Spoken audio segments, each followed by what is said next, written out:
What is your name and what do you do at Warlord? I'm Charlie Monaghan and I'm Head of Trade Sales at Warlord Games. I've been here now for just over 4 years in the trade sales team, from an account manager looking after part of the UK, and I'm now looking after the trade sales team internationally. Fantastic. Anything quirky about you? Anything quirky about me? I love my job. Oh, that is quirky. And outside of this industry, I think that was quite a weird thing, but I think within this industry, it's probably quite a norm, isn't it, these days? It is. So, what made you choose this army? It was the models.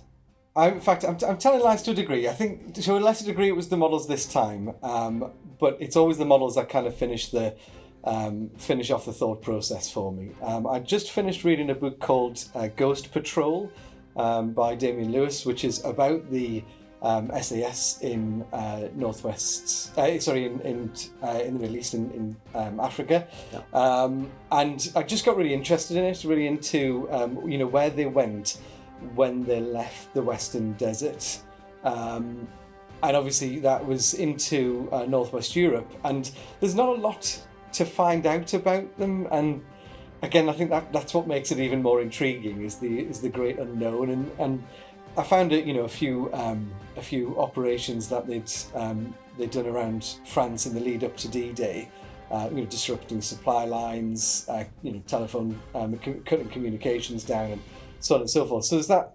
I guess it's that kind of band of brothers mentality that you kind of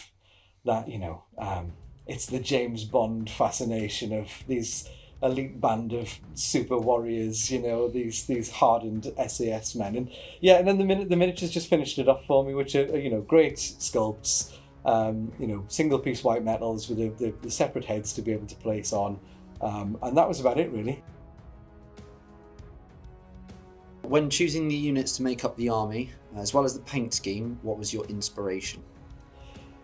Inspiration for the units, again, I think it all comes into the inspiration for the army. I think when you read the stories and you start to form a picture in your mind, I think that's, for me anyway, that's what forms what the army looks like.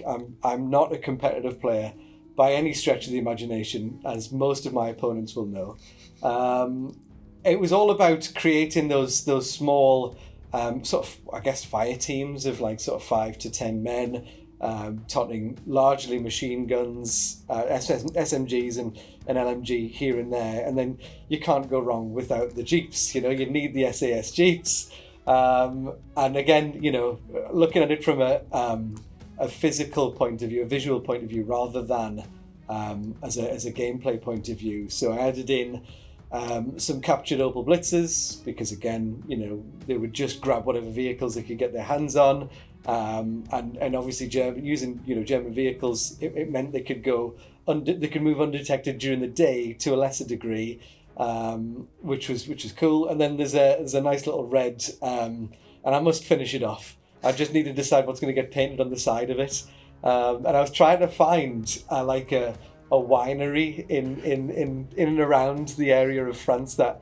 I'd chosen that they were going to be sort of operating, and I just couldn't find one to settle down on, so I might just go for the good old sort of Stallard's winery or something to finish that little smaller truck off.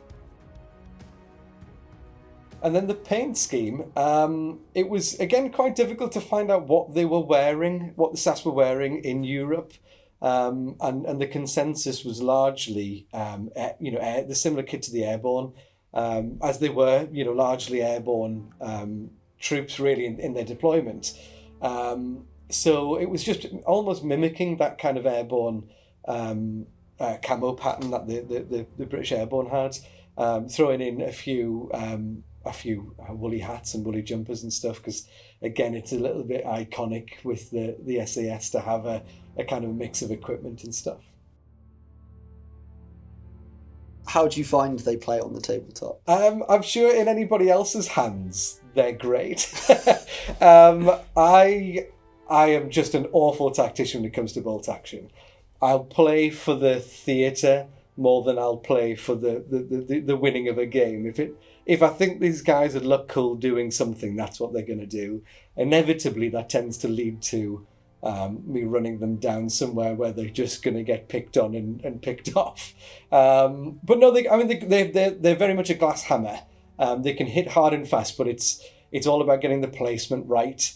If you can get them in the trucks and get them forward and get them out before people start piling pins on your trucks, they're great. And then the vehicles, because the Jeeps have got recce, again, it's all about, placing them in the right place, allowing them to get out, pick some shots off, and hopefully not take too much return fire.